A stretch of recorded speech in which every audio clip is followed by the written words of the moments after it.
আসসালামু আলাইকুম। এসএসসি ২০২৬ সালের পরীক্ষার্থীরা কেমন আছো তোমরা? আশা করছি খুব ভালো আছো।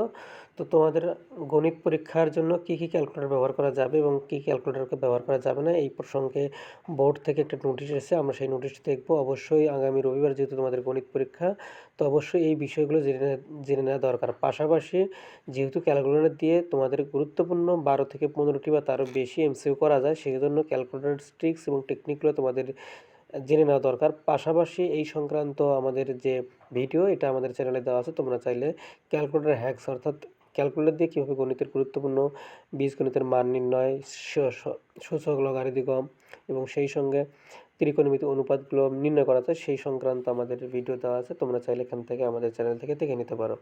সো আমরা এখন নোটিশ দেখব। নোটিশে বলা হয়েছে মাধ্যমিক ও উচ্চশিক্ষা বোর্ড চট্টগ্রাম এসএসসি পরীক্ষা ২০২৬-এর পরীক্ষার্থীদের ক্যালকুলেটর ব্যবহার প্রসঙ্গে উপযুক্ত বিষয়ের প্রেক্ষিতে জানানো যাচ্ছে যে এসএসসি পরীক্ষা ২০২৬ পরীক্ষার্থীদের পরীক্ষার কেন্দ্রে নিম্ন বর্ণিত সায়েন্টিফিক নন প্রোগ্রামেবল ক্যালকুলেটর ব্যবহার করতে পারবে, অর্থাৎ যেগুলো সেভ করা যায় না সেগুলো ব্যবহার করা যাবে। একটা লিস্ট তারা দিয়েছে, তো আমরা এখন লিস্টটি দেখে নেব।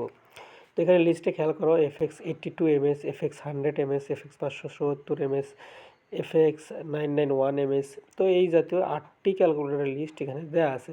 তো তোমরা চাইলে এই লিস্টগুলো এখান থেকে দেখে নিতে পারো। এরপরে বলা আছে যে উল্লেখিত মডেলের ক্যালকুলেটর ছাড়াও শিক্ষার্থীরা সাধারণ ক্যালকুলেটর ব্যবহার করতে পারবে। তো তোমরা চাইলে এছাড়া তোমাদের যে সাধারণ ক্যালকুলেটরগুলো রয়েছে, যেগুলো তোমাদের কাছে নর্মাল ক্যালকুলেটর, সেগুলো তোমরা চাইলে ব্যবহার করতে পারবে। তো আশা করছি তোমরা এই ক্যালকুলেটরগুলোই যদি তোমাদের কাছে থাকে, তাহলে তোমরা অবশ্যই এগুলোর মধ্যেই পরীক্ষায় বা সেন্টারে নিয়ে যাওয়ার চেষ্টা করবে। এর বাইরেগুলো যেগুলো আছে অন্য মানের, সেগুলো তোমরা একটু চেষ্টা করবে অ্যাভয়েড করার। তো এটা হচ্ছে তোমাদের বিষয়টা খুব জরুরি, তো এটা জানতে হবে। পাশাপাশি ক্যালকুলেটর হ্যাকস অর্থাৎ ক্যালকুলেটরের মাধ্যমে কীভাবে তুমি গণিতের গুরুত্বপূর্ণ এমসিকিউগুলো খুব সহজেই ক্যালকুলেটর দিয়ে করতে পারো, এই সংক্রান্ত ভিডিও আমার চ্যানেলে দেওয়া আছে। তোমরা চাইলে এখান থেকে ভিডিওগুলো দেখে নিতে পারো। তো আশা করছি তোমাদের রবিবারে গণিত পরীক্ষা ভালো হবে। তো সকলের জন্য শুভকামনা থাকলো। Thanks for watching. আসসালামু আলাইকুম।